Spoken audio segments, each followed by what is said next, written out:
Fala um pouco desse seu último momento. Por exemplo, a sua vinda a Salvador. Você é de Belmonte. Primeiro é o seguinte, que não é o último, né? É o momento atual. O atual.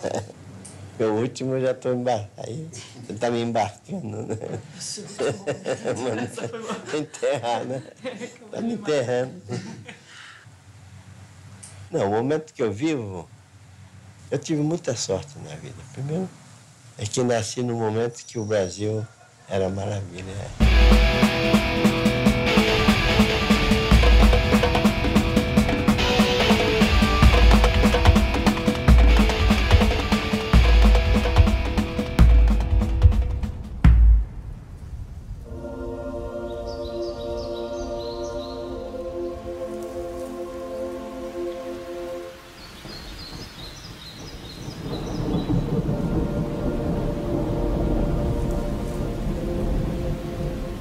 Não sei por que nasci, mas percebi que vivia quando tudo o que eu via começou a me exigir o porquê. Conheci a terra que pisava, o mar defronte sem fim como o céu. O rio que apertava a terra sobre o mar onde fizeram as casas de Belmonte. Olhava o rio acima que era só floresta onde plantavam os cacaueiros dos meus avós. De tudo que meu pai respondia-me, uma guia-me até hoje. Para que serve a floresta, meu pai? Para tudo que você quiser, meu filho. E o que eu pretendo mostrar é um pouquinho de tudo que se pode fazer com a dádiva da floresta. Uma floresta é um negócio de uma riqueza incalculável. Me lembrava uma árvore, uma coisa assim mais simples do mundo que você não sabe nem explicar. Você falar de Zanini e madeira é a mesma coisa.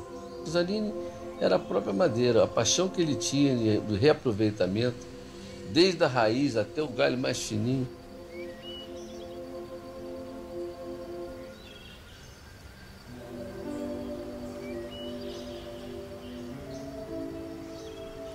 A madeira não é uma matéria-prima estática, ela não é rígida, ela é flexível e tem vida, porque a árvore tem uma vida para nascer, crescer, desenvolver, e a madeira só nasce quando a árvore morre.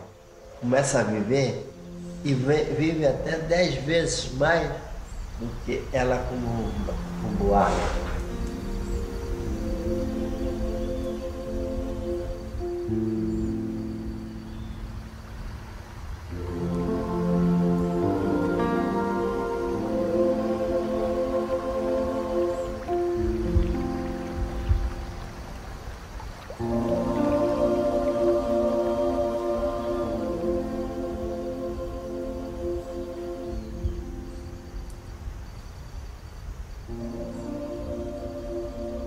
A beleza é a coisa mais importante para o ser humano.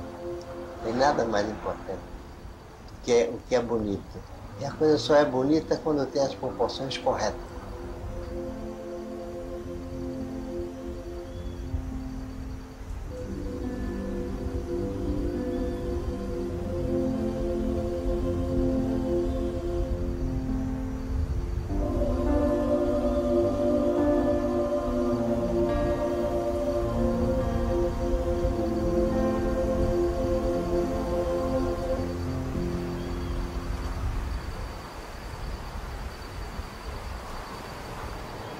Ele já provou que a arquitetura não se aprende na escola, José Zanini Caldas.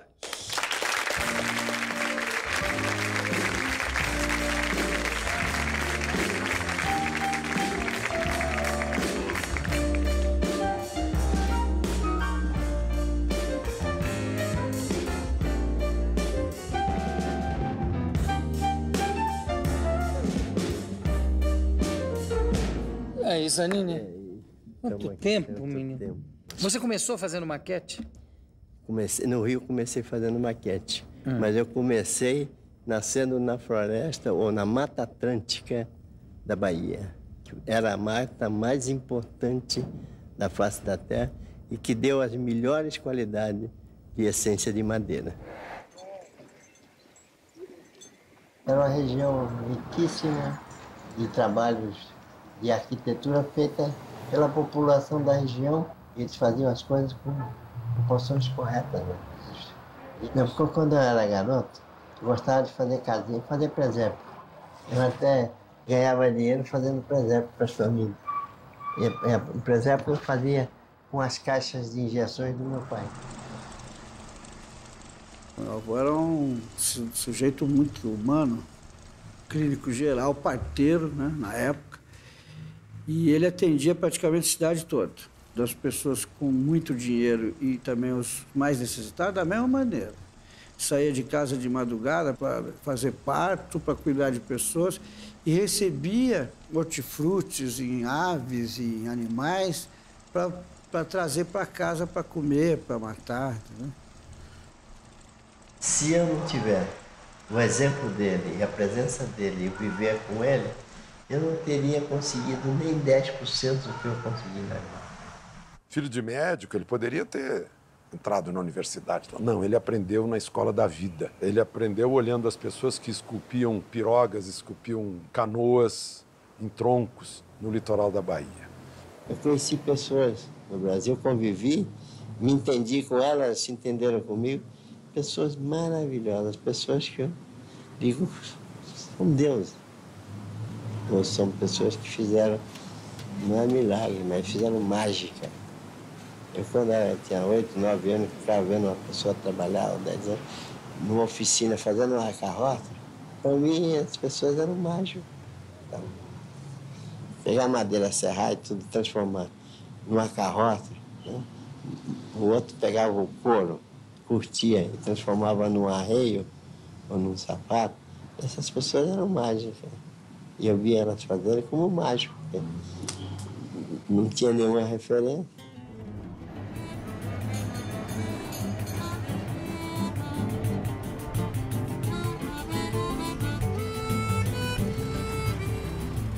Eu fui para o Rio de Janeiro em 1940, que era maravilha.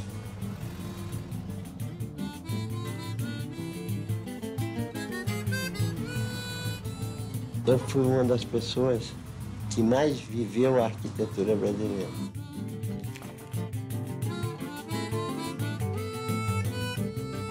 Mas ele foi muito tempo da equipe da Nova Cap, junto com Lúcio Costa, com Oscar Niemeyer, e era o maquetista da equipe. Durante muito tempo ele fez maquete para nós. Amigo, camarada, atendia a gente com a maior presteza e fazia muito bem maquete.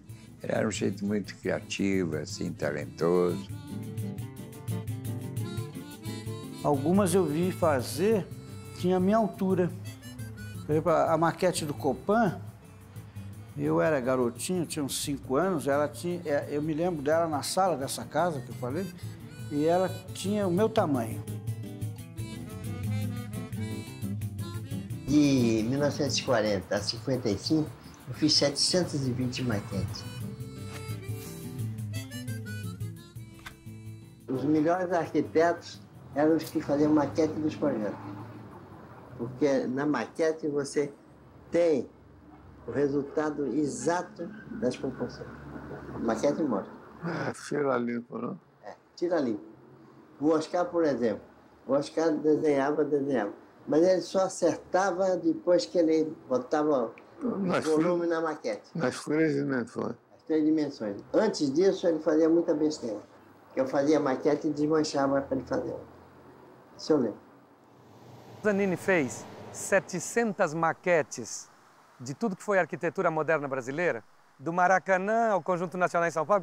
O que você pensar de arquitetura moderna, Zanini fez a maquete.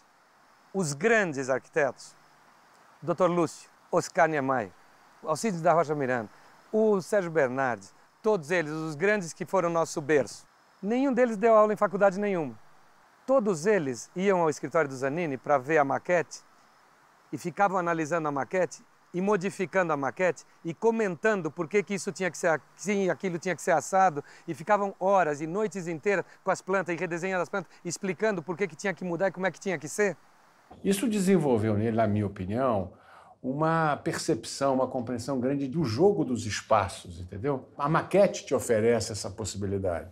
O Zanini é o único do Brasil que teve aula particular com os 12 melhores arquitetos do Brasil.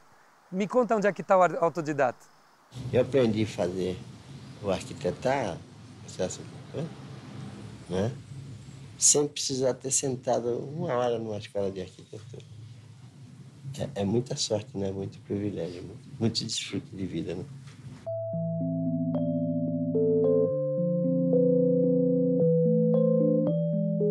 Ouvia falar muito do trabalho e gostava muito dos móveis Z. E ele estava fazendo aquelas experiências todas e eu estava acompanhando.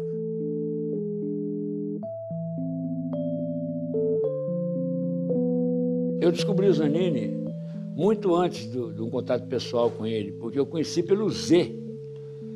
Porque os móveis Z, ele anunciava. Ele anunciava, eu estava lá na minha terra, lá em Caratinga, e eu via esse Z. Foi a primeira vez que eu tentei para a coisa do logotipo. Na minha casa, os móveis da minha infância eram do Zanini. A minha mãe, por exemplo, comprou os móveis Z.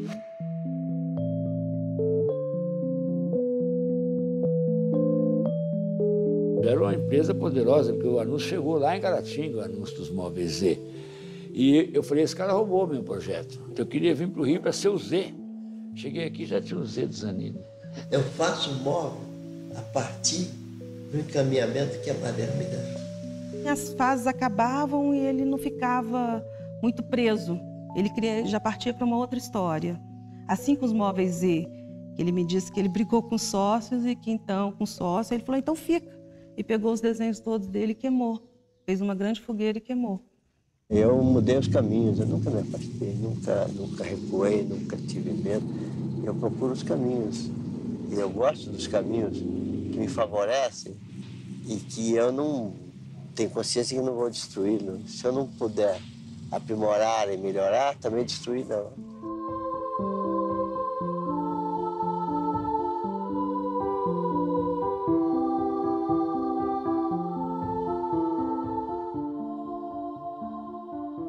Depois veio Brasília, eu fui para Brasília, Zanini continuou trabalhando com a gente, viajei muito para Brasília com ele, a vida era mais complicada, lá naquele fim de mundo.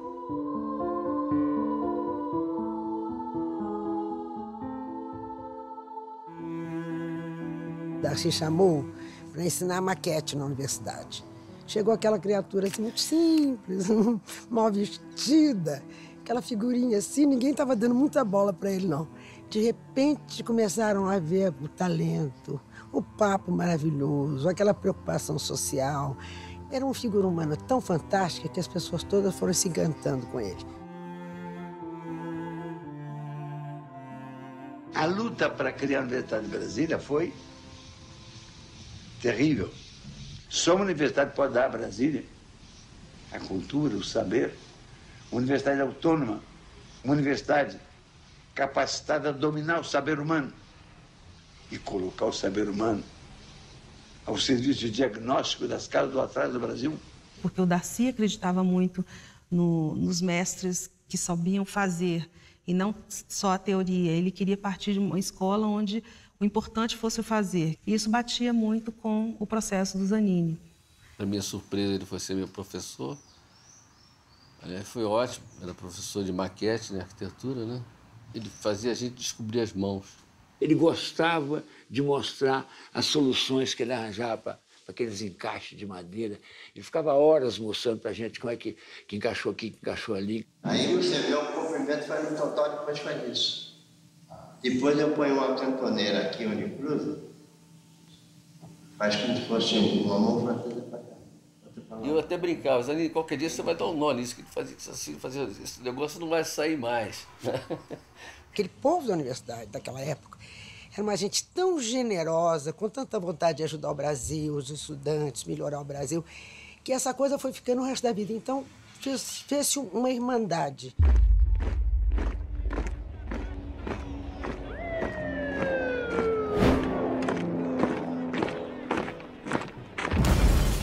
Quando houve o golpe militar, né, ele começou a vender as coisas dele e vender os móveis, vender as coisas para poder ir embora, que ele queria ir embora não sei para onde.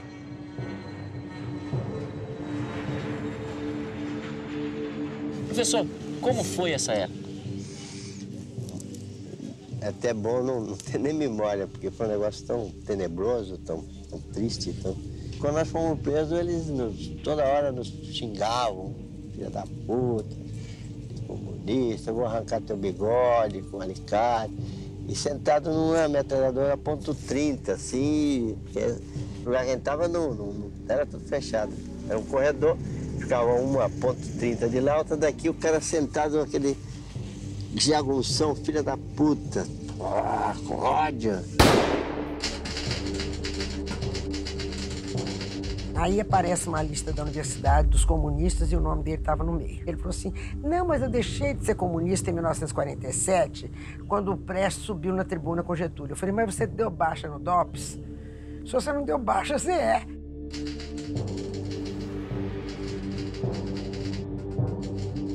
Aí eu falei, ô Zanini, eu acho melhor você se exilar na Embaixada da Iugoslávia. Tem vários amigos nossos que já estão lá. Ele foi deitado no banco atrás, eu entrei, né, eu ia muito lá visitar os amigos, aí entrei e tal, ele já ficou lá dentro. Ficou numa tristeza, porque não tinha o que fazer. Aí começou a arrumar jardim, e era proibido telefonar, mas ele não resistia e ligava para mim. Estou muito infeliz. A primeira necessidade minha é o oxigênio, porque sem ter o oxigênio eu acho que eu não aguento nem 3 minutos. Em seguida é a liberdade. Se eu estiver preso aqui, minha liberdade é muito restrita, né?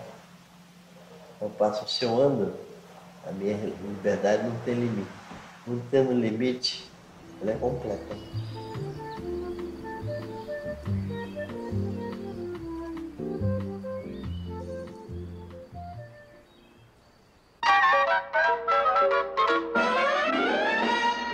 Qual foi a primeira casa que você fez, Zanini? Foi para quem? A primeira que eu fiz foi para mim mesmo. Lá em Brasília, ele fazia casa para ele morar. E já era uma casa diferente, né? Eu acho que ele começou a arquitetura para ele mesmo. Quando ele voltou para o Rio de Janeiro, já na década de 60, ele construiu a primeira casinha dele ali na Joatinga, que era uma beleza de casa. Ele fez uma casa lá acho que era na Gávea, né? Ou no Leblon, não, depois do Leblon, lá para Parra, né?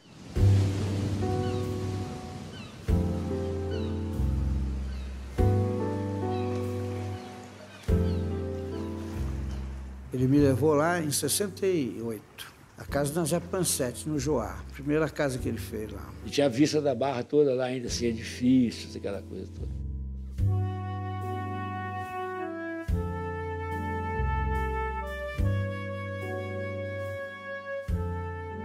Ele fez uma casa por necessidade, porque ele não tinha dinheiro para fazer uma casa, queria fazer uma casa. Então, o que ele fez? Ele conseguiu aquele terreno num penhasco, que era barato. Outra coisa criativa dele foi, na época, no centro do Rio, se demolindo muitas casas antigas, muitos casarões. E ele começou a garimpar aquilo lá no meio de tudo. Janelas, portas, telhas, tudo que... piso de igreja, piso de armazém.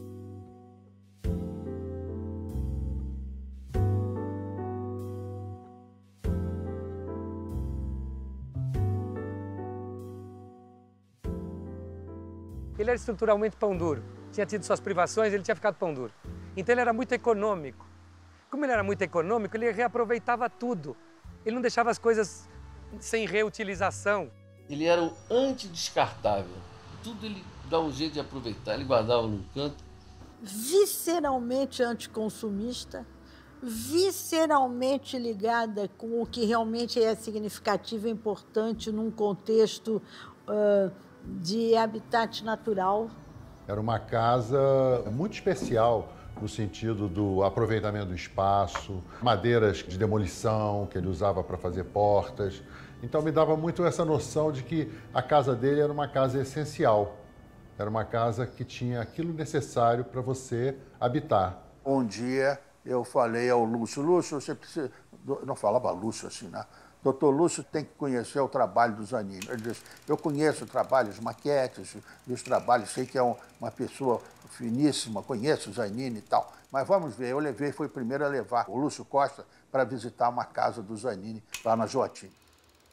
Que me pegou e disse, você tem que saber, a casa do Zanini me carregou lá. Eu fiquei comovido, é uma surpresa, aquela beleza de casa. Uma coisa, foi uma sorte, uma beleza. E eu ignorava completamente o que estava acontecendo. O Lúcio, encantado com aquilo que ele estava vendo, era uma arquitetura atual, porém com o espírito do bandeirante.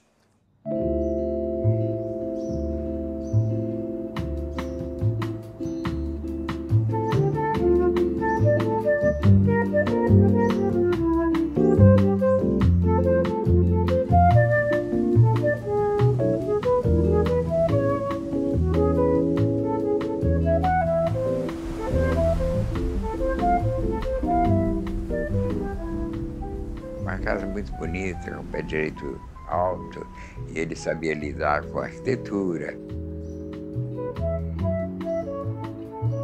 E o Zanini tinha descoberto a empresa que tinha loteado aquelas colinas ali e que tinha quebrado a empresa. E ele estava com várias escrituras. E assim ele foi construindo ali na Joatinga, né? Não, essa casa é para Cuca, essa casa não sei para quê, não vendo. Foi de tanto sucesso com pessoas, com os arquitetos e com, evidentemente, o público consumidor específico, que dali ele desenvolveu aquela encosta toda da Joatinga.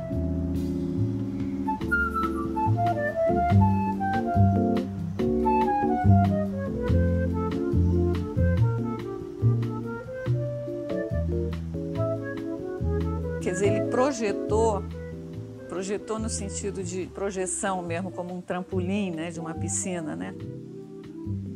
Aí ele locou as casas em lugares não explorados no Rio de Janeiro anteriormente, né? Com desafios de engenharia, de cálculo. Todas as casas, elas são meio uns mirantes para a vista dessa nova região da cidade que estava se abrindo na época, que era a Zona Oeste, né? Como ponto de partida, a natureza. As casas de Zanini respeitam a paisagem e se integram nela. Tiram sua matéria da natureza em volta. Pedra, madeira, ferro e transparência, usados em seu estado natural e arranjados consoante os ritmos fundamentais, horizontal e vertical, plenamente evidenciados. Com o movimento da música, o movimento da arquitetura, o movimento das artes plásticas, do teatro, plena ditadura militar, quer dizer, a censura, toda essa intelectualidade veio se reunir entre eles o Zanini. Vivia o boom do flower power e tal, então tinha aquela coisa da paz e amor, as coisas naturais. Eu acho que o Zanini ele veio muito nessa onda, entendeu? Da madeira. E eu acho que isso encantou a burguesia mais aberta, né? Não a burguesia clássica, a burguesia que já tinha um pé na arte ou que já tinha viajado muito, que ousou endossar essa arquitetura, adquirindo as casas dele, e ele virou uma grife de qualidade. E virou símbolo de status dos ricos, dos artistas que começaram a encomendar projetos para ele.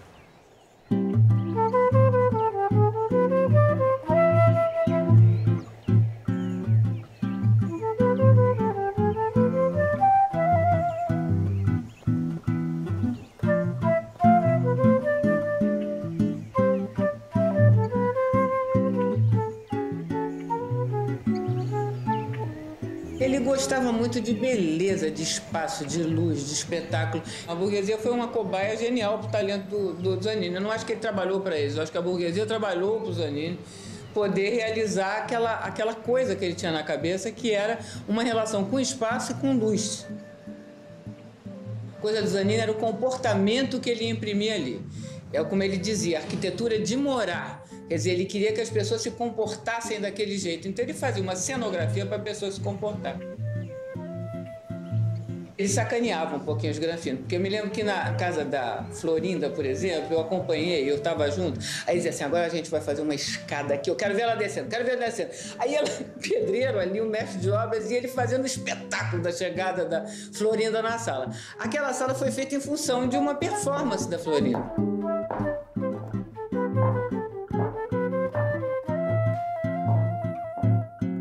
Ele dizia, Antônio, tem que desfrutar. A vida tem que desfrutar. Isso o baiano sabe fazer. Melhor que vocês, carioca. Tem que desfrutar. Então ele dizia essa palavra. Então ele queria a casa para desfrutar. A passarela para a Florinda, o grande salão de festa para a Regina. E o que a gente gostava aqui? Ele sabia que a minha mulher gostava de ler, gostava de ficar num canto, olhando paisagem. Então ele fazia isso, entendeu? Para a pessoa desfrutar a casa.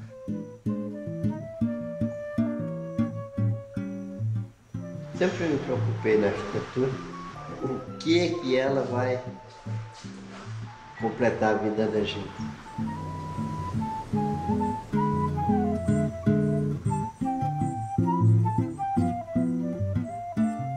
Tem a coisa da raiz, né? Mas tem a coisa sempre muito aberta, cara. Entendeu? Quer dizer, é essa coisa toda, mas também tem essa coisa dessa imensidão. Ele sempre propunha que você vivesse mais longe e que você buscasse a beleza na natureza e ampla.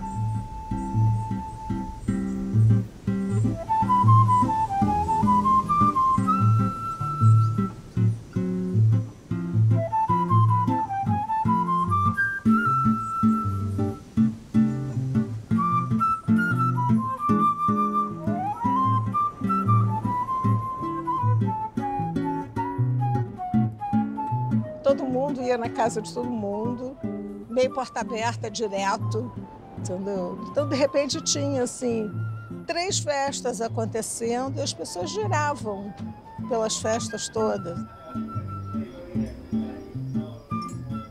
Ele escolheu as pessoas um pouco.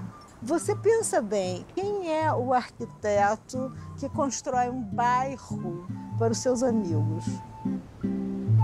Mas eu morria de inveja daquelas casas que ele fez ali. Eu lembro de cada uma que começou, a do Rafael Rodrigues, da Florinda, do Roberto Faria. Eu vi ele ocupando aos poucos. Falava, ô Zanini, lembra que engraçado, cara? Esse bairro aqui vai ficar chamando Zanini, entendeu? Onde é que é a minha casa? Lá do Zanini.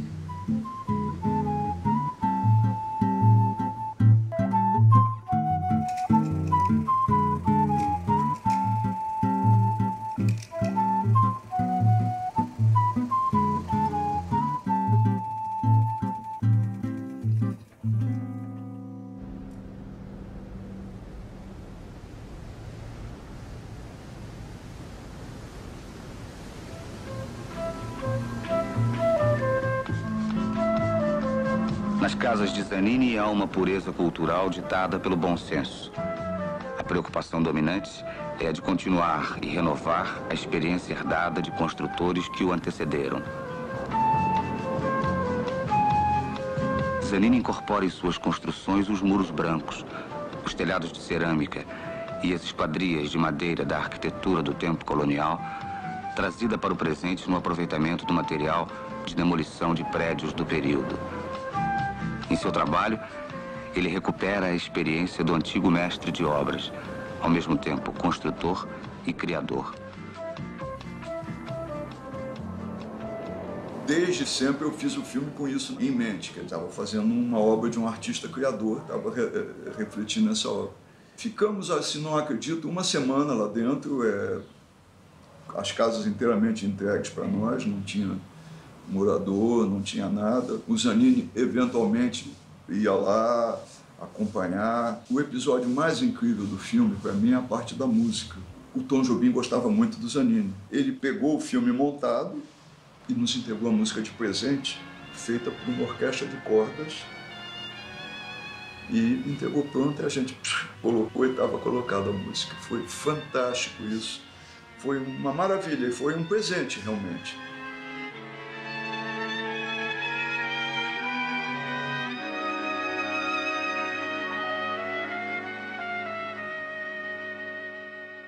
Quando chegava no terreno, ele tinha essa facilidade por prática, né, de olhar e sentir, porque ele entendia tanto da mata quanto da casa que ele ia colocar. Se fosse um lugar que tem vegetação, por exemplo, terreno íngreme, a melhor coisa é não mexer no terreno e nem queria tirar a vegetação, porque sempre preservando a floresta, né? Colocava as casas aqui no morro, vocês vão ver todas, e as casas não afetavam. Você vem de lá da autoestrada, você vem da Vila Mec, é um conjunto, né? Era assim. Hoje não, hoje já tem umas coisas brancas assim, agressivas. Não, eu não gosto de alguns arquitetos modernos, adoro o Oscar Niemeyer, outros arquitetos, Paulo Casé, o próprio, olha lá, aquela casa do Cláudio Bernardes, né? Não é o meu estilo, mas ela tem o seu charme e tal, né? Todo em aço, tal. É um outro estilo. Mas tem que ter uma certa harmonia, né? Zanini fazia nave, né? Que ela vinha e pousava no terreno. Não tinha que cortar o terreno para adaptar a casa. Ele adaptava a casa no que existia. As coisas que para os outros era muito difícil, para ele era fácil, né? Projetar em encosta, né? Só isso. Quantos arquitetos a gente viu que correu de obra daqui assim de encosta, e o Zanini adorava. Quanto mais pirambeira, mais ele curtia. Né? Dizia assim, mas e criança, né? E como é que eu boto o filho nessa história? Ele dizia assim, solto. E ele soltava os dele.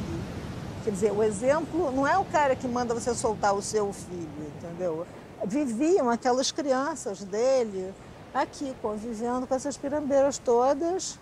E nunca caiu ninguém, não. Eu me lembro do Tom Jobim uma vez dizer que não conseguia beber aqui porque ficava nervoso e achava que alguém tinha que estar muito sóbrio para vigiar as crianças. Ele dizia que criança e cachorro têm instinto de sobrevivência, que a gente é que destrói o instinto de sobrevivência dos filhos da gente.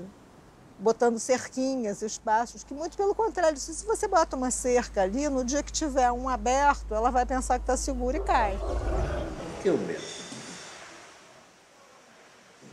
Você tem medo por quê? Você tem medo do que você desconhece. O que você conhece, você tem medo? Então é uma invenção.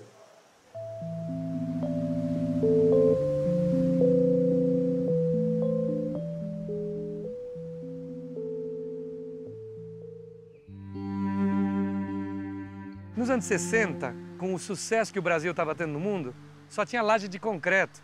Se um estudante de arquitetura desenhasse um telhado de 2 águas de telha, ele era fuzilado na parede da faculdade de arquitetura.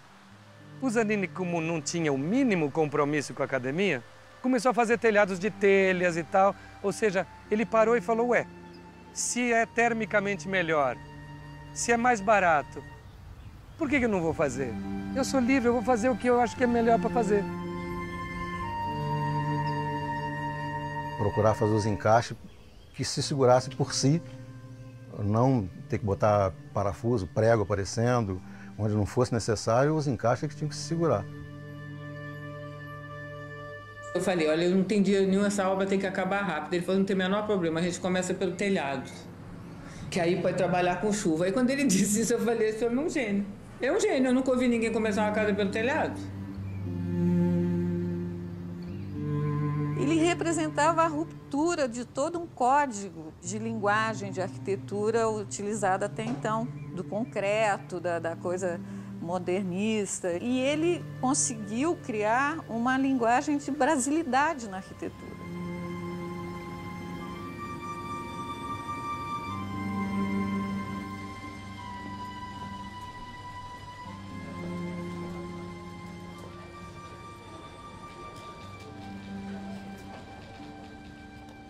Mas ele tinha pouco estudo acadêmico. Então, todo o projeto dele era muito simples, os cálculos eram muito simples. Quando ele ia projetar uma escada, ele pegava o pé direito de 3 metros, então dividia por 20, o degrau de 20. E quando eu questionava, mas olha, na faculdade eu aprendi que o degrau ideal é 17,5, acima de 18 não é bom. Aí ele falava, isso é bobagem, isso é coisa do Niemeyer que inventou essa história, porque ele era baixinho. O Zanini dizia, eu aprendi só aritmética, e é verdade. Com a aritmética eu resolvo tudo, 1 e 1 são 2, eu não preciso de matemática. E ele trabalhava dentro disso, ele já era um computador. É o certo e errado, era o equilíbrio, né? Ele tinha uma intuição fantástica. Todo mundo achava que ele era um sadhu, uma coisa budista, entendeu? Porque ele tinha essa coisa que hoje chamamos de zen dele, ligada à natureza, de se destacar e ficar pensando, mas nisso ele estava elaborando, ele estava aglutinando paisagem, ideias, sabe? O canto do passarinho. Aquela calma do hindu, aquela economia de atitude, ou então de um monge, entendeu? Fica ali assim, igual um gato olhando, né, a Yasha. E essa coisa, assim com a mulher, que nem sempre ele vem com flores, ele vem com frutas. Nunca me esqueço, assim, ele me trouxe tamarindos de presente. Uma vez lá atrás, como ele gosta, é azedinho, aí traz tamarindo. Se ele não fosse um artista, ele seria um franciscano. Porque ele, sabe, ele só usava roupa branca, ele só tinha um tipo de sapato. Ele tinha 4 camisas, tinha 2 sandálias daquelas nordestinas de couro. E ele era feliz. Eu adorava isso nele, eu achava isso o máximo. Primeiro que ele era absolutamente feliniano. Se vestia sempre com a mesma roupa e com rabo de cavalo. E ele tinha um aspecto, né? E ele chocava um pouco isso a sociedade, né? Meio Indiana Jones, assim, um chapéu, umas cacas de caca, muito mal arrumado. Tinha cara de pobre, mal arrumado. Então, esse cara aí, depois você ia conversar com ele, era uma conversa macia, ele não queria te convencer de nada, ele tinha ideias sobre tudo, sobre modo de viver, modo de conviver com a natureza. Que ele tinha uma casca, né? Meus amigos, por exemplo, eles tinham medo do meu pai, porque ele tinha uma cara de mal. Não sei porquê. Mas quando você atravessava essa casca dele, você encontrava uma coisa maravilhosa, uma doçura de pessoa. A primeira vez que encontraram era um impacto, né? Porque ele tinha aquele cabelo já crescido, solto, andava muito rápido, querendo resolver as coisas rápido na construção. Sabe, eram meio aquelas coisas do coelho da Alice, não tenho tempo a perder, não tenho, acho que o Zanini era um pouco isso. Ele sempre tinha novos projetos, ele sempre estava projetando, né? Projetando casa, projetando móvel, projetando vida, projetando amores, projetando energia. Era uma coisa envolvente isso. Zanini, se fosse uma pessoa interessada em dinheiro, ficaria riquíssima. Porque o Zanini fazia as coisas que rico gosta, principalmente os ricos que queriam ser originais, né? Porque rico, quando é rico mesmo, gosta de mármore. Mas Zanini fazia aquelas coisas que todo mundo chegava e amava, então as pessoas ricas achavam que fazer sucesso tinha que ser construído com Zanini. E ele cobrava pouco. Não sabia nem cobrar.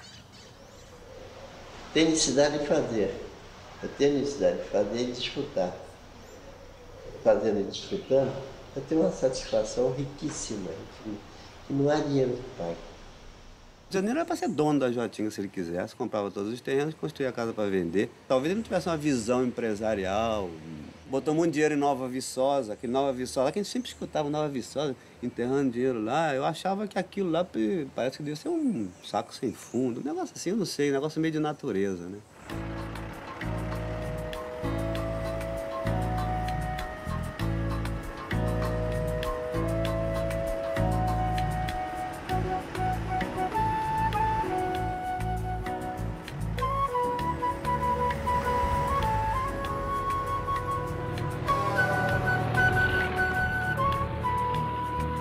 Você sai da 101, você tem 50 quilômetros que vai dar nela. Então é uma cidade que não passa ninguém, é uma cidade muito pequena, sem nenhum progresso. A estrada acaba nela. E na época tinha 3.000 habitantes.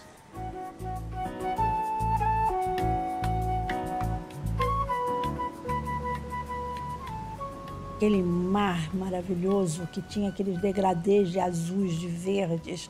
Aqueles pescadores trazendo os peixes, os camarões frescos, sabe? A manga colhida na árvore. Era um livro aberto do Jorge Amado, era o Dorival Caymmi cantado, era a graça da graça da graça.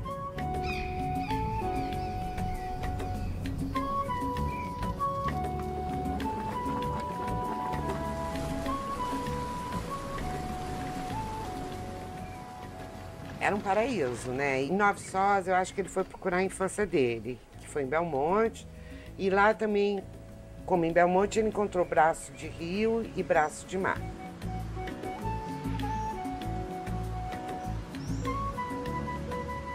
Cada viagem que ele fazia para Nova Viçosa, ele levava um convidado, não é? Para seduzir. Queria fazer uma viagem para Salvador e falou, passe em Nova Viçosa. Aí eu passei a Nova Viçosa e nunca cheguei a Salvador. Até hoje eu nunca fui a Salvador. Parei em Nova Viçosa, fiquei completamente apaixonado pelo lugar. Ele conseguiu um terreno, comprei imediatamente, comprei no ato. O Krasber estava lá, que era meu amigo também, né? Você vê, para o Krasber foi uma oportunidade fantástica, onde que ele poderia realmente ter uma casa e colher o material para sua obra se não fosse num lugar como Nova Viçosa. Mas encontrei em Paris Zanini. Ele disse, nosso senhor, você vai comigo para o sul da Bahia. Eu aceitei. E com ele eu fui para Nova Viçosa. Quando ele me apresentou os manguezais, eu disse, meu Deus, quanta riqueza que tem, que a arte ignora. Eu fico aqui. O Zanini queria aproveitar a mão de obra do canoeiro, né? Lá de Nova Viçosa, aqueles móveis enormes dele. Foi porque ele pegava essa mão de obra de canoeiro, que era o quê? Basicamente era esculpir, pegar um tronco grosso, tirar para transformar em barco, em canoa. E o indivíduo que é capaz, torna um marceneiro capaz de fazer uma canoa, ele tem um equilíbrio muito grande, porque se você não tiver um equilíbrio total, completo, necessário, numa canoa, ela te joga na água, na vida. Como eles são muito fortes, eles aguentavam arrastar as vigas, porque a gente não tinha guindaste lá, não tínhamos energia. Eu ia com ele e ele via as pessoas que tinham a mão melhor para fazer as canoas, e das canoas a gente fazia os móveis e fazia a casa, que é um material pesado. Então as casas todas que vieram para cá foram montadas lá, desmontadas e montadas aqui no Rio, ou São Paulo, Salvador.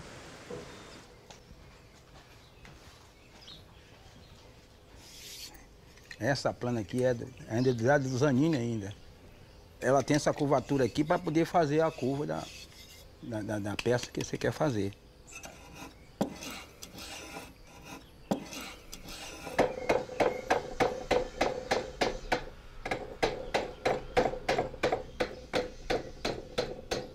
Isso é um machado redondo que faz a curva para fazer a canoa. Quando você faz a curva para fazer a canoa, o móvel também tem a curva. Você pegar uma raiz de pau lá, tombada lá, e você pegar aquela raiz, transformar numa mesa, poxa, aquilo é uma beleza da gente, é uma coisa boa demais. Ele falava que a pessoa tem que trabalhar para saber desfrutar as coisas que faz, né? Ele sempre falava pra gente. Tenho orgulho de fazer. Para mim é uma satisfação estar fazendo isso, o que eu gosto de fazer, que é isso aqui, né? Eu gosto demais da Cone. Para ele cair, só se as colunas abrirem, né? Na carpintaria deixou uma escola, porque aqui quase não existia isso. A maioria dos profissionais aqui de carpinteiro aprendeu lá na fábrica dele. Cabeludo, né? Cabelo amarrado. Tinha um caguetezinho, né? Precisasse dele, ele favorecia. Seja financeiramente ou moralmente, tá entendendo? Ele favorecia. Agora, ele não gostava que ninguém tirasse um tostãozinho dele. Por qualquer motivo, ele virava bicho. Tinha uma casa que nós estávamos fazendo, que era da Maria Consolação, e tinha uma coluna no meio. Essa coluna tinha 4,80 metros. Aí ele veio de lá, veio com tudo. Chegou aqui, parou o carro assim. Foi assim, falou assim, BJ, você testou essa coluna do meio? Aí BJ disse, tá, testei. Ele disse, ó, então teste de novo, que a coluna tá caída para oeste, 2 centímetros fora de prumo. Ele subiu de novo, botou o prumo. Certinho, 2 centímetros sem faltar nada. Aí o Braz virou e disse, esse homem tem o diabo no couro.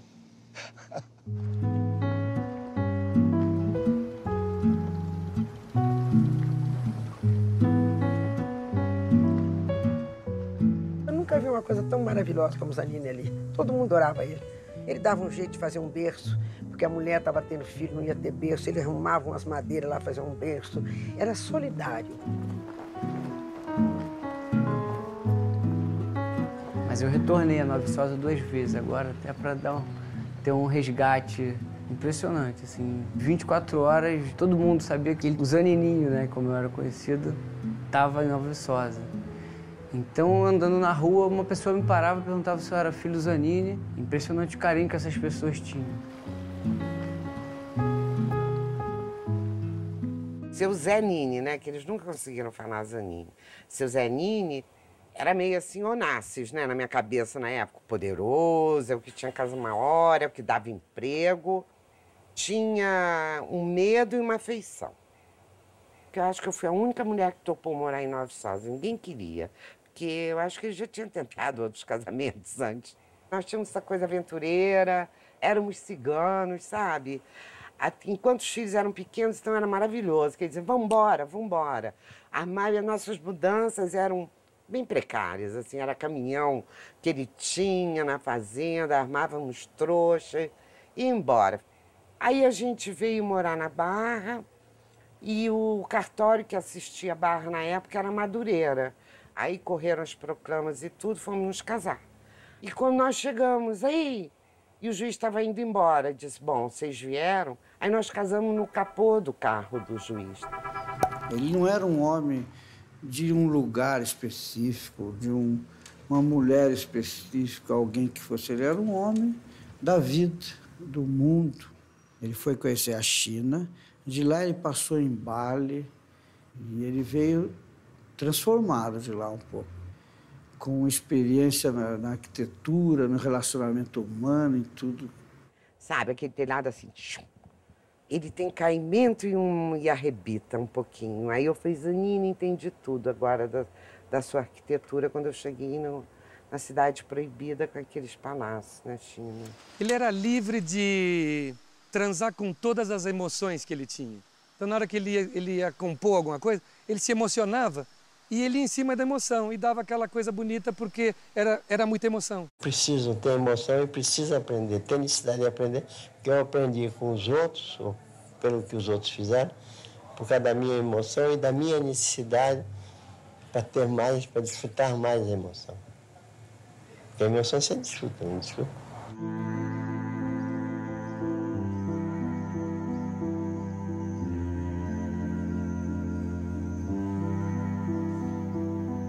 O Zanini tinha uma característica espetacular que o destacava entre todos os arquitetos. Ele sabia aproveitar o terreno com todas as suas declividades e aclividades. Ele era um mestre nisso, né? A harmonia que ele conseguiu colocar a casa dentro de um jardim maravilhoso. Sensação de que a casa já nasceu aqui, ou o jardim nasceu com a casa, eu não sei o que veio primeiro, mas... E a simplicidade.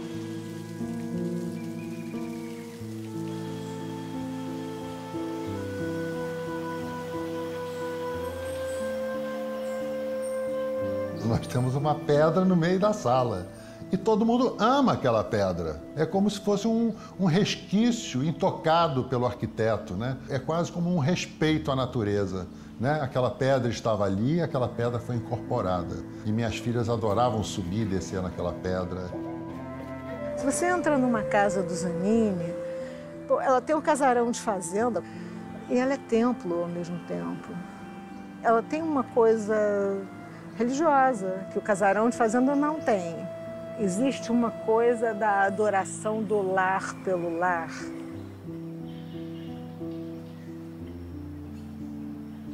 Eu estava procurando uma casa na Serra, mas nesse dia que me foi apresentada essa casa, não foi só a casa, foi o conjunto do terreno com a casa e principalmente com a natureza.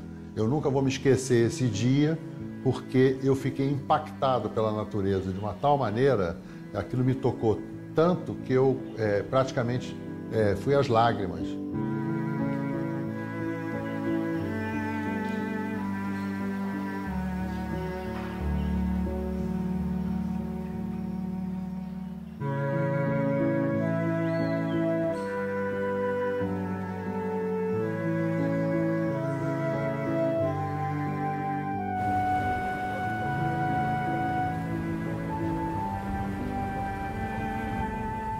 Para mim, isso aqui tinha que ser tombado, um patrimônio.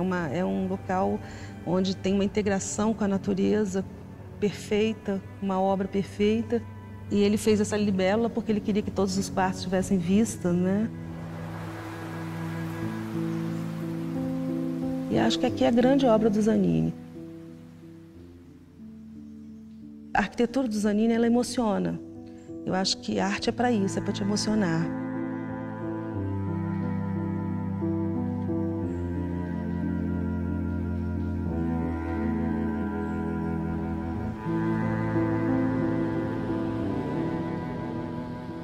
Imaginava uma determinada disposição dos diversos ambientes da casa.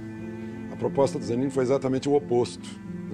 Aí eu já comecei percebendo que ele era gênio. Eu fiquei pensando na melhor forma, o quarto, o que eu veria do quarto e tal. Ele pôs o quarto do outro lado, inverteu tudo que eu havia pensado e acertou.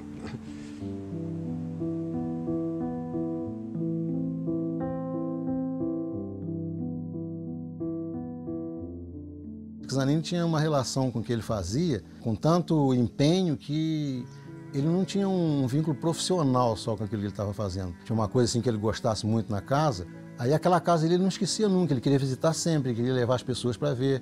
Isso aí é uma coisa que ele fazia, ele chegava nas casas, depois de pronta, sem avisar, sem ligar, sem combinar, muitas vezes chegava de manhã, achava as pessoas ainda sem tomar café e tal, mas era o jeitão dele.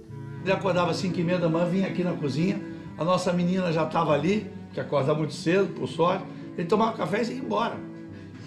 Cadê o Zanini? Já foi. Tanto quando terminava uma obra, eu acho que ele quase que se mudava para aquela casa junto com o cliente, né? Porque ele queria ver tudo, queria ver o que a pessoa ia botar dentro, que tipo de sofá, que tipo de mesa, ele queria ver né, se estava ficando do jeito que ele gostava, né? Quando a casa foi construída, ele fez questão de estar na obra uma vez por semana. Eu não chamei ele fez questão. E posteriormente eu percebi que a casa continuava, apesar de ser uma das menores que ele fez, ele continuava a ser uma joia dele. Ele sempre gostava muito de nos visitar.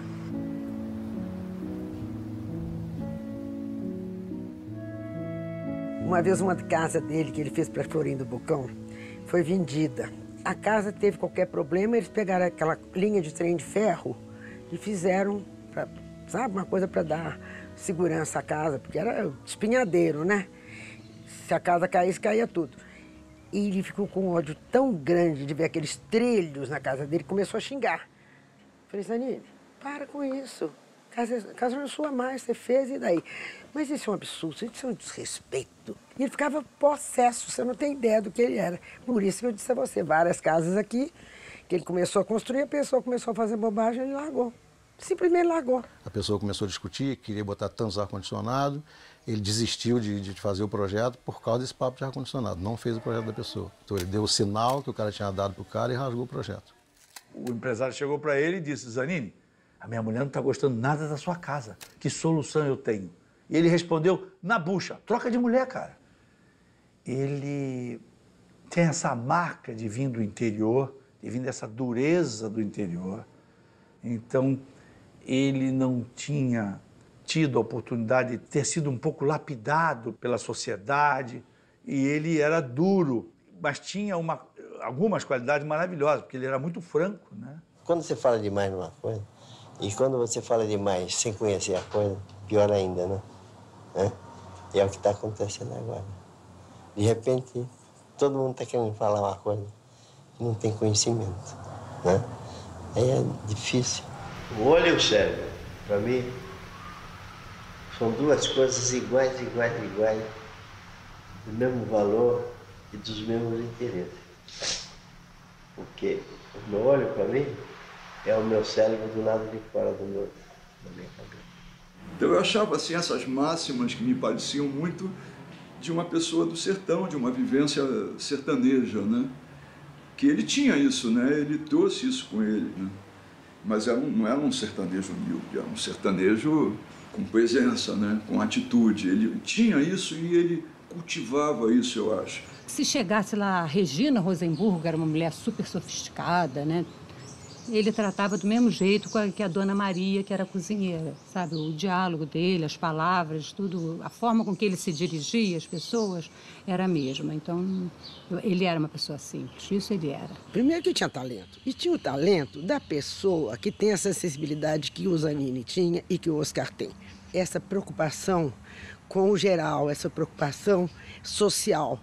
Ele tinha mandado fazer uma caixinha com várias divisões assim, de madeira, e toda vez que ele almoçava, jantava, ele botava aquela caixinha do lado e todas as sementes que ele comia, de tudo que ele comia, ele ia botando nas diversas caixinhas.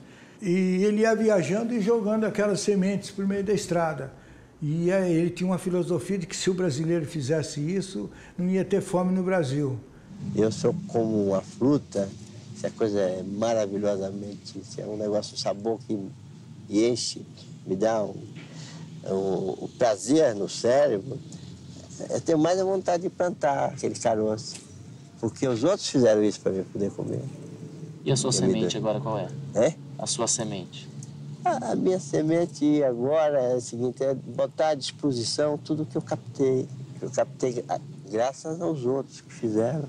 E eu aprendi por terem feito.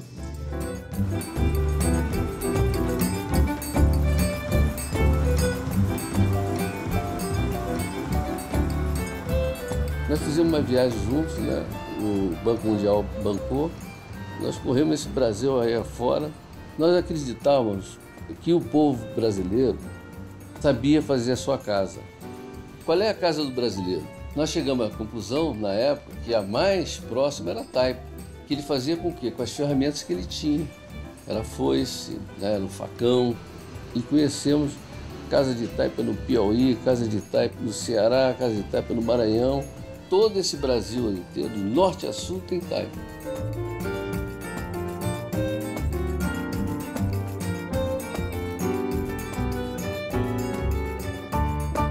Eu vou mostrar a vocês um livro que o Zanini fez e nunca mais apareceu. Nesse livrinho, ele ensina qualquer pessoa do interior do Brasil, no cafundó do mundo, fazer uma casa, com o que tiver. Todas as carências no Brasil precisam de muita multiplicação. Né? Mas eu tive um resultado fabuloso, incrível. Eu saio com uma experiência maravilhosa e posso me dizer, por causa disso, que eu estou apto, sou capaz, né, de contribuir para que haja uma multiplicação. O senhor acha que se a gente quisesse fazer aqui umas 500 casas de taipa, seria possível ensinar esse povo a fazer, a voltar a ensinar, com uma orientação? E eles aprendem e vão passando para os outros? Aprende. Aquilo ali, você ensinou aqui, todo mundo é sabido. Aqui não tem ninguém besta não. Eu posso garantir que aqui tem uma equipe profissional, né? Bem dentro do espírito, bem dentro e consciente do problema e da necessidade. Entendeu? E com várias experiências. E sensível ao problema também, né? Bastante sensível. Ele tinha isso nele e via, enxergava isso dos outros, procurava isso. Com o que o cara vai fazer o abrigo? Bom, com o que tem em volta.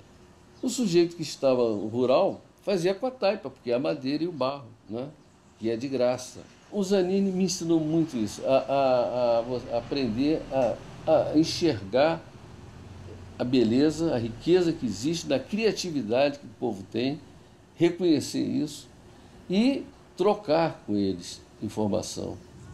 Não tenho essa intenção de ser professor, porque eu acho que a gente não tem poder de ensinar, mas tem facilidade de deixar as pessoas aprender aquilo que a gente já teve como experiência e que também eu aprendi porque os outros fizeram. Ensina tudo, as medidas, as portas, janelas, campainha, tudo direitinho. E isso, para mim, foi a obra mais bonita que o Zanini fez. Essas casas maravilhosas, tudo bem, são lindas de morrer, os móveis são maravilhosos, mas este projeto, isso que ele deixou, esse legado, para mim, é a coisa mais importante que existe. O Zanini fez casas para a classe burguesa, assim ele fez casas para os pobres, e geralmente ele buscava o material mais abundante do lugar. Onde havia muitas pedras, ele fez casas de pedras. Onde havia mármore, ele fez uma casa de mármore. A gente fala muito de Brasil, da ginga brasileira, da criatividade brasileira, né? E a prova disso que ele, sem ter diploma, ele passou a ser um nome internacionalmente respeitado, né? E é exatamente esse lado mais informal e altamente sofisticado. Eu acho que é a síntese da qualidade, né, brasileira, assim. Também tem episódios que mostram a nossa hipocrisia nacional, o nosso ciúme nacional. Então os arquitetos ficavam meio enciumados e começaram a dizer que Zanini não tinha o diploma. O pessoal do Instituto dos Arquitetos chiava muito com essa história dele não ser arquiteto, dele não ser formado em alguma escola, ele não tinha assim, uma instrução acadêmica, nem coisa nenhuma, não citava coisas, ele só fazia. Inveja, sei lá o que mobiliza esse pessoal, que na verdade não interessava. Ele ficava chateado, mas não interessava, ele passava por cima disso tudo.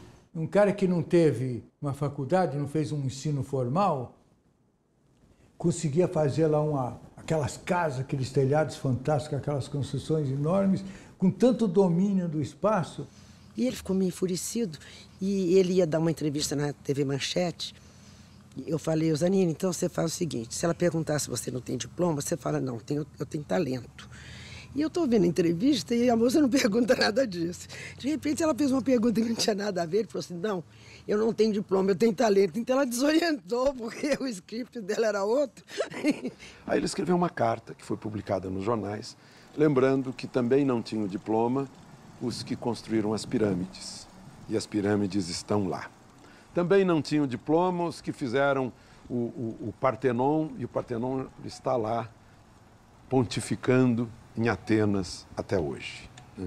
Aí ele lembrou que tinham diploma os que fizeram o viaduto Paulo de Fronten, no Rio de Janeiro, que caiu. Tinham diploma os que fizeram a Gameleira, em Belo Horizonte, que caiu.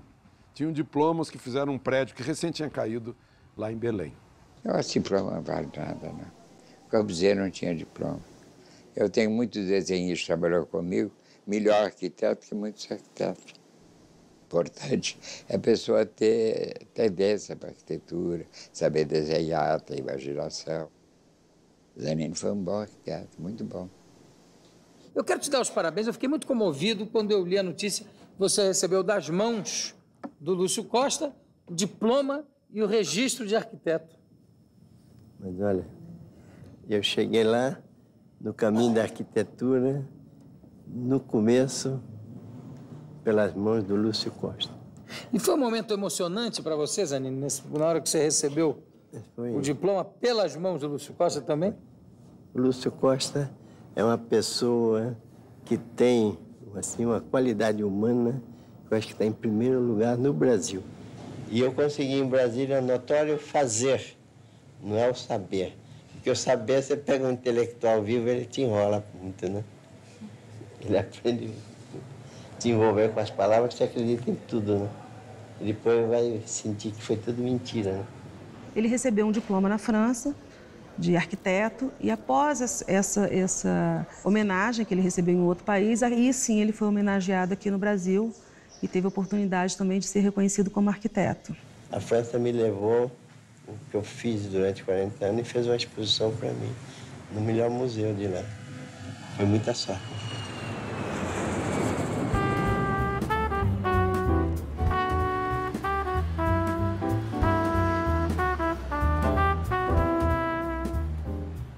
Foi o único brasileiro, né, a expor no Museu de Artes Decorativas de Paris. Isso foi um momento que para ele foi o deixou muito feliz, foi um reconhecimento muito grande. Ele adorava a França.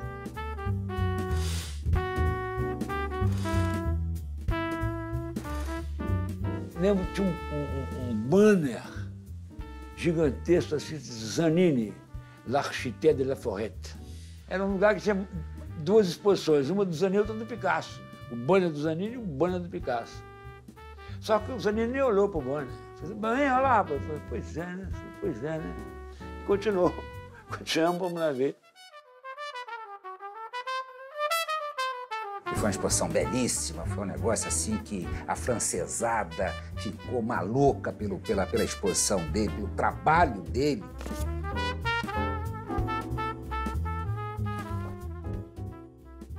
O discurso hoje, né, que os ecologistas falam e o Partido Verde fala, o Zanini já falava isso há 40 anos atrás e falava com grande propriedade, né? O francês, quando fala da Amazônia, fala porque viu na revista. O Zanini não, ele ia lá, fuçava, plantava, pegava tronco, cortava, fazia, enfim. Nós vamos outra vez reciclar, dar uma olhada, analisar e aproveitar isso em móveis de desenho espontâneo, a partir do que a madeira nos propõe. É só entrar na mata, que a mata mesmo, ela propõe a gente passar a ser descobridor outra vez. Não aquele depredador, aquele cara que chega, arrasa tudo e vai embora, né? Nós vamos aqui fazer um trabalho que eu espero que dê um resultado incrível, um trabalho do ser humano honesto, que é a coisa principal do ser humano, ele ser honesto com ele e com as coisas que favorecem a ele. Ele defendia a exploração da madeira madura, né? Até porque se perde a madeira dentro da floresta. Tem uma época que você tem que realmente colher aquela madeira. Dizer uma coisa que acho incrível, que é o seguinte: a madeira tem duas vidas. Uma vida na floresta, ela amadurece e aí ela serve ao homem e tem uma vida quase eterna. Coisas que o Zanini intuiu depois se tornaram muito mais verdade que o que ele mesmo sabia, por causa do aquecimento global, por causa do excesso de carbono que a gente vai ter que pegar na atmosfera e trazer de volta, via plantar florestas. Agora, você planta uma floresta, sequestra carbono. Parabéns, está aqui sua medalha. E agora? Você vai deixar cair a floresta? Apodrecer? Libera o carbono de novo. Vai fazer carvão vegetal para jogar na siderúrgica? Libera o carbono de novo. Vai fazer pasta celulose? Libera o carbono de novo. Quando você faz uma mesa, você sequestrou o carbono, mas você fixou o carbono. E o Zanini sabia disso, mas ele sabia mais ou menos disso. Ele não sabia verdadeiramente. Ele tinha uma intuição muito grande com isso.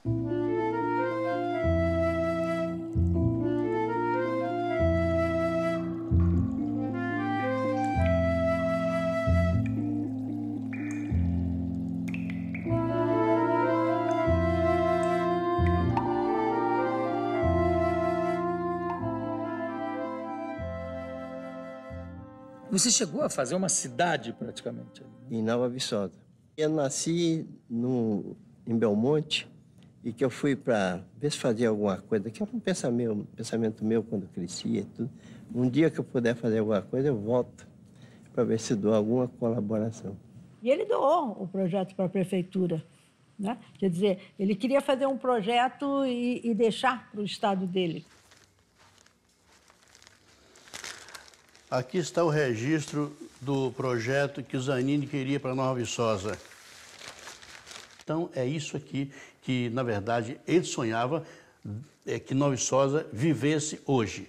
Só que, infelizmente, a cabeça dos que administraram não coadundou com a ideia dele e terminou estragando o projeto. Ele dividiu aquela praia maravilhosa e vendeu, distribuiu, doou, sei lá como foi o processo legal, para pessoas que ele achava que seriam pessoas que teriam uma responsabilidade social, que não iriam fazer projetos para destruir a praia, queriam preservar aquela praia. Então Zanini sonhou com uma cidade ecológica. Não era um projeto comercial para ficar rico, era um projeto que tinha um pensamento e de realmente propiciar o maior número de pessoas uma vivência inteligente com a natureza, com o seu habitat, com a sua possibilidade de conviver. Ele deu uma ideia de fazer uma horta aqui para ter uma visão independente, não precisar de fora. Então, ele queria fazer essa horta comunitária gigante. tinha toda uma perspectiva de desenvolvimento social da população, de valorização da região, né? E não inserir um conceito estrangeiro para desenvolver um turismo. Um afluxo de pessoas, de valores para Nova Viçosa, só que durou pouco, porque Zanini realmente perdeu a motivação e perdeu o apoio. Infelizmente, não foi à frente como ele sonhava, né?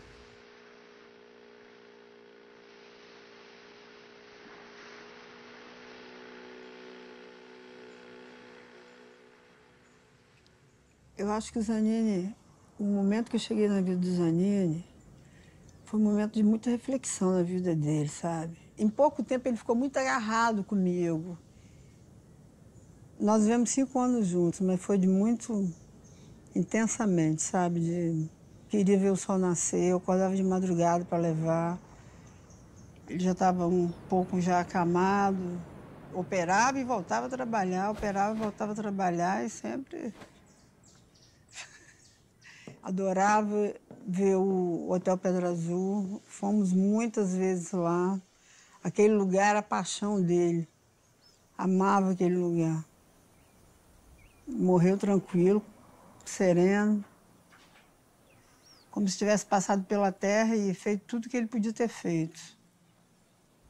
Você nasceu aonde? Belmonte. Belo Monte. Aqui é um monte. Me apossei do direito de aprender. Não da ser proprietário da coisa em que eu aprendi. Porque eu não tenho que guardar nada, eu não tenho que ser museu e ter um museu para mim. O museu é da humanidade toda. Tudo que existe na humanidade pertence a um ser humano que disputa, que ele pode desfrutar, e a todo ser humano que disputa igual a esse ser humano.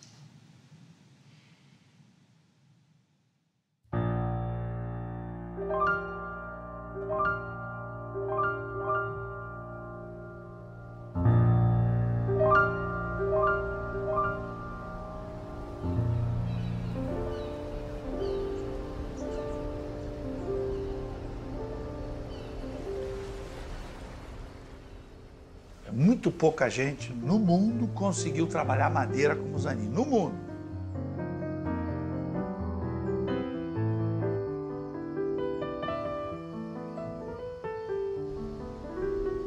Eu acho que as casas do Zanini vão ser joias cada vez mais raras e nós nos sentimos assim privilegiados em viver numa delas, né?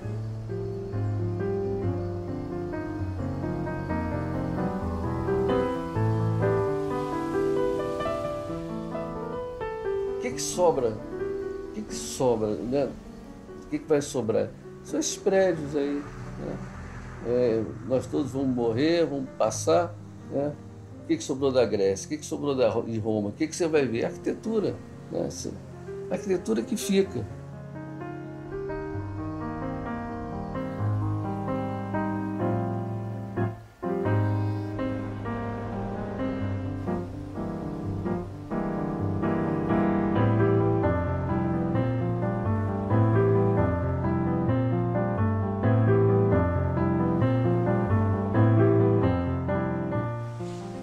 Morte não existe. Para mim, eu não vou morrer. Eu vou prosseguir.